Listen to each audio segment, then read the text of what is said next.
तो बांग्लादेशियों से ज्यादा एहसान फरामोश दुनिया में और कोई नहीं है। जो लोग इंडिया में अपना ट्रीटमेंट तो कराने जाते हैं, लेकिन अच्छा ट्रीटमेंट लेते हुए और जिस देश के डॉक्टर्स उनका लाइफ बचाते हैं, आप नॉर्मली जानते हैं कि पेशेंट उनको दुआएं देते हैं, उनके लिए प्रार्थना करते हैं कि उनकी उम्र लंबी हो, क्योंकि वो लोग ग्रेटफुल होते हैं। लेकिन बांग्लादेशियों एक ऐसा बेशर्म एहसान फरामोश जाति है या फिर कौम है जो कि जिस देश ने और जिस डॉक्टर्स ने उनका जान बचाया, जिस हॉस्पिटल में रह के उनका जान बचा, उन्हीं को गाली देते हैं, वो भी उसी हॉस्पिटल के बेड में लेटे हुए। तो आप सोच सकते हैं कि किस लेवल के जाहिल, एहसान फरामोश, बेशर्म टाइप के लोग हैं ये। और ये आपको मैं नहीं कह रहा हूँ, ये बांग्लादेश के कुछ लोग, बांग्लादेश के मीडिया खुद कह रहा है। तो आज का वीडियो जो है उसी के बारे में है। तो आप वीडियो के ऊपर अपना सुझाव दे सकते हैं। आपको वीडियो किस तरीके की चाहिए कमेंट बॉक्स में जरूर बताइए। चैनल को लाइक, शेयर और सब्सक्राइब कीजिए। जय हिंद। आमतौर पे हम इंट्रोडक्शन को लंबा नहीं करते, हम शुरुआत में ही सिर्फ रिक्वेस्ट करते हैं कि अगर आपको हमारी डिस्कशन अच्छी लगे और ऑब्जेक्टिव लगे तो आप चैनल सब्सक्राइब करके हमारे साथ जुड़े रह सकते हैं। এতদিনে মনে হইলো বাংলাদেশে মানুষ সম্পর্কে একটা কথা, আমার তো মেডিকেল ট্যুরিজমের ব্যবসা ছিল। अब जाके ऐसा लगा कि बांग्लादेश में लोगों के बारे में एक बात कहूँ। मेरा मेडिकल टूरिज्म का बिजनेस था, इसलिए मैं ये अच्छी तरह जानता हूँ। स्टेशन पर मतलब हॉस्पिटल जाने के लिए निकलते हैं, हॉस्पिटल जा रहे हैं फ्री ट्रीटमेंट कराने। मैं बैंगलोर स्टेशन पर यानी रेलवे स्टेशन पर बात कर रहा हूँ। फ्री ट्रीटमेंट कराने जाते हुए भारत को गाली देते जाते हैं। मैंने खुद सुना है, हॉस्पिटल के बेड पर लेटे लेटे भी भारत को गाली देते हैं।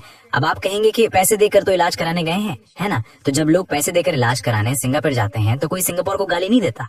थाईलैंड जाकर इलाज कराते हैं तो थाईलैंड को भी गाली नहीं देते, लेकिन भारत को ही क्यों गाली देते हैं? मैंने ये अपनी आंखों से देखा है। আমি আই উইটনেস, আমার সামনে বলেছে। मैं आई विटनेस हूँ, मेरे सामने ही ये बातें कही गई हैं। सिर्फ पैसे देकर नहीं, बल्कि जो लोग फ्री ट्रीटमेंट कराने गए हैं उन्होंने तो और ज्यादा भारत को गालियां दी हैं। अब याद आया कि भारत में हर साल कम से कम 20,000 लोग फ्री ट्रीटमेंट लेते हैं, लेकिन बांग्लादेश में क्या 200 लोग भी फ्री ट्रीटमेंट ले पाते हैं? क्या आपको कोई ऐसा हॉस्पिटल मिलेगा? धन्यवाद उस व्यक्ति को जिसने कमेंट किया। বাংলাদেশে আমাকে দেখান তো 200 ব্যক্তি বছরে। आप जरा मुझे बांग्लादेश में दिखाइए कि साल में 200 लोग किस हॉस्पिटल में फ्री ट्रीटमेंट पा रहे हैं। क्या आप उसका नाम जानते हैं? अगर जानते हैं तो बताइए। प्रिय दर्शकों, फ्री ट्रीटमेंट मतलब पूरी तरह फ्री ऑफ कॉस्ट। क्या बांग्लादेश में कोई ऐसा हॉस्पिटल है जहां आम लोग जा सकें? विदेशियों की तो बात ही दूर है। अगर आपको पता हो तो मुझे जरूर बताइए कि कहाँ फ्री ट्रीटमेंट मिल रहा है। नहीं है, सरकारी हॉस्पिटल में भी 10 तरह की दिक्कतें होती हैं, लेकिन भारत में कम से कम 20,000 लोग, मैं जिम्मेदारी के साथ कह रहा हूँ, हर साल फ्री ट्रीटमेंट पाते हैं। पिछले 30 साल में अगर हर साल 20,000 लोग हुए तो कुल कितने लोग हो गए? क्या आपने कभी 20 लोगों को भी भारत के पक्ष में पोस्ट करते हुए देखा है? बताइए। ওই লোকগুলো মাগনা মাগনা মাগনা फ्री ऑफ कॉस्ट। वही लोग जो फ्री फ्री फ्री पूरी तरह फ्री ऑफ कॉस्ट इलाज कराते हैं, वही आकर भारत की सबसे ज्यादा बदनामी करते हैं। ये वही कुछ बांग्लादेशी लोग हैं जो भारत जाकर बीफ खकाते हैं, खाते हैं और अपने परिवार को दिखाते हैं कि देखो हम बीफ के साथ चावल खा रहे हैं, खिचड़ी खा रहे हैं, और फिर बांग्लादेश वापस जाकर फेसबुक पर पोस्ट करते हैं कि भारत में बीफ खाने पर मार पड़ती है। फिर अचानक उनके लिए ह्यूमैनिटेरियन इशू बन जाता है।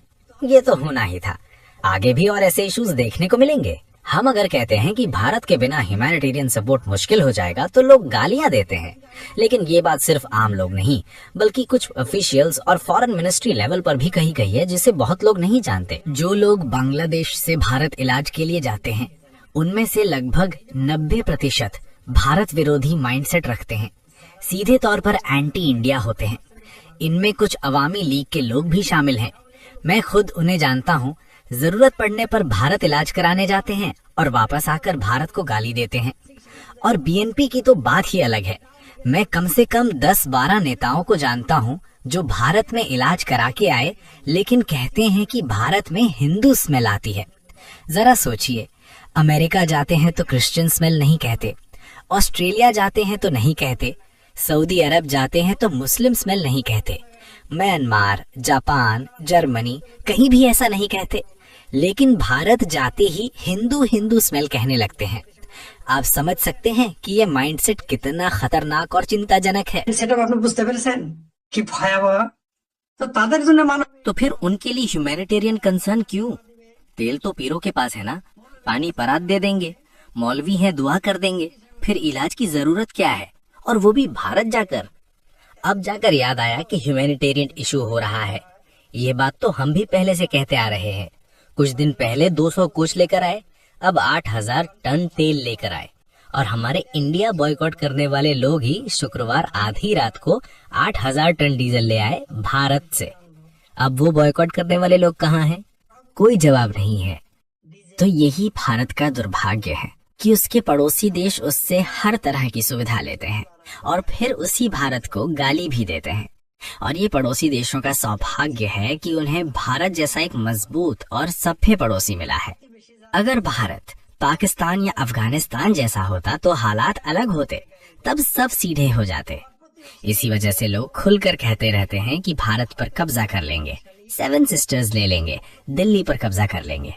लेकिन अगर भारत भी पाकिस्तान या अफगानिस्तान जैसा सख्त रवैया अपनाता, या अगर बांग्लादेश कोई गैर मुस्लिम राज्य होता और ऐसे बयान देता कि दिल्ली या 7 सिस्टर्स पर कब्जा करेगा, तो शायद 5 मिनट में ही हालात बदल जाते और देश पर कब्जा कर लिया जाता।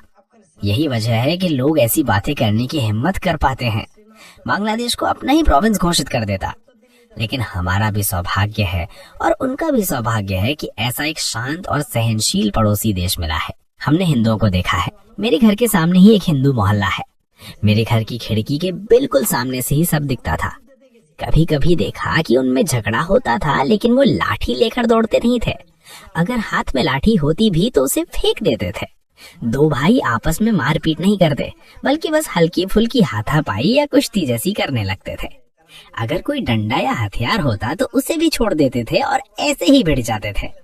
लेकिन हमारे यहाँ उल्टा होता है, लोग कुश्ती छोड़कर डंडा उठा लेते हैं। अगर बांग्लादेश को ऐसा पड़ोसी नहीं मिलता तो शायद बांग्लादेश भी सीधा हो जाता, पाकिस्तान भी सीधा हो जाता। मालदीव तो पहले ही सीधा हो चुका है। सभी सीधे हो जाते, सबका ही भाग्य अच्छा है। बोलो भारत फरीद भाई, हमारे डॉक्टर यूनुस की सरकार के समय चाइना में इलाज के दरवाजे खुल गए हैं। पाकिस्तान में भी इलाज के लिए रास्ता खुल गया है और अब थाईलैंड भी आप जा सकते हैं। চিকিৎসার দুয়ার খুলে গেছে। থাইল্যান্ডে এখন আপনারা যেতে পারেন। তো আমরা চীনে, পাকিস্তানে বা क्या हम चाइना, पाकिस्तान या थाईलैंड में इलाज कराने नहीं जा सकते? वहाँ भी तो हम ऑल्टरनेटिव के तौर पर समाधान ढूंढ सकते हैं, खासकर तब जब भारत के साथ हमारे संबंधों में काफी इश्यूज चल रहे हों। ঝামেলা টামেলা চলে। उन्हें जाने को कहिए, जरूर जाने को कहिए। जब चीन ने कहा था कि बांग्लादेश में 1 लाख करोड़ का हॉस्पिटल बनाएगा, तब मैं हंसता था। मुझे याद है ये बात यूनुस के समय कही गई थी। मैं खुद इस मेडिकल बिजनेस से जुड़ा रहा हूँ, इसलिए मुझे अच्छी तरह पता है। भारत से सस्ता इलाज आपको कहाँ मिलेगा? भारत से बेहतर हेल्थ केयर और दवाइयाँ कहाँ मिलेंगी? भारत जैसे अवेलेबल डॉक्टर्स आपको कहाँ मिलेंगे? तो लोग चीन क्यों नहीं जाते? कितने लोग गए हैं? पाकिस्तान में भी तो फ्री ट्रीटमेंट वाले हॉस्पिटल हैं, फिर लोग वहाँ क्यों नहीं जाते? क्यों नहीं जाते? ये जो प्यारे पाकिस्तान वाले हैं, पाकिस्तान में भी फ्री ट्रीटमेंट देने वाले हॉस्पिटल हैं, ये मैं जानता हूँ। फिर लोग वहाँ क्यों नहीं जाते? थाईलैंड भी जाते हैं, लेकिन हर कोई क्यों नहीं जा पाता? वीजा ही नहीं मिलता। थाईलैंड इलाज के लिए जाना हो तो वीजा चाहिए, जो हर किसी को नहीं मिलता। सिंगापुर में भी वीजा मिलना आसान नहीं है, तो मिडिल क्लास लोग कैसे जाएंगे? और जो अमीर लोग हैं वे भी कई बार दूसरे देशों में इलाज के लिए चले जाते हैं।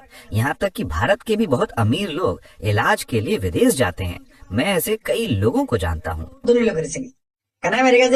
थाईलैंड में इलाज इतना सस्ता नहीं है, वो काफी एक्सपेंसिव पड़ता है। और पाकिस्तान भी मेडिकल ट्रीटमेंट के मामले में उतना एडवांस नहीं है। सिर्फ एक्सपेंसिव ही नहीं है, वीजा भी नहीं मिलता।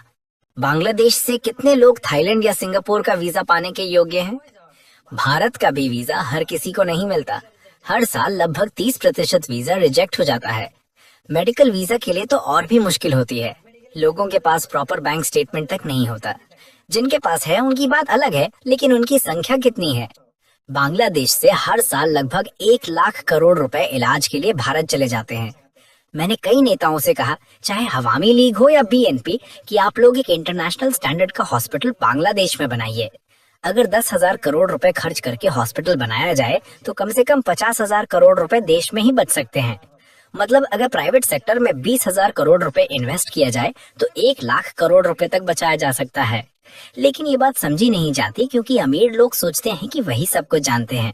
उनके पास पैसा है, इसलिए उनका फोकस ज्यादातर बिजनेस पर होता है, इलाज पर नहीं। अगर बांग्लादेश में ही बेहतर हेल्थ केयर सिस्टम बन जाए तो इतने पैसे बाहर जाने की जरूरत ही नहीं पड़ेगी। और अगर भारत मेडिकल वीजा देना बंद कर दे तो फिर क्या होगा? जब लोग कहते हैं कि 7 सिस्टर्स ले लेंगे, दिल्ली जीत लेंगे, तो फिर इलाज के लिए भारत जाने की जरूरत ही क्या है? कुछ लोग कहते हैं कि भारत में लोग बाहर गंदगी करते हैं, तो फिर वहाँ इलाज के लिए जाने की जरूरत क्या है? ये बात मुझे समझ नहीं आती। खैर, मैं जो कह रहा था, लोग थाईलैंड या चाइना की बात तो करते हैं, लेकिन वो सिर्फ बातें ही रहती हैं। अगर इतना ही भरोसा है तो चाइना से कहिए कि बांग्लादेश में हॉस्पिटल बनाए, क्यों नहीं बनाता?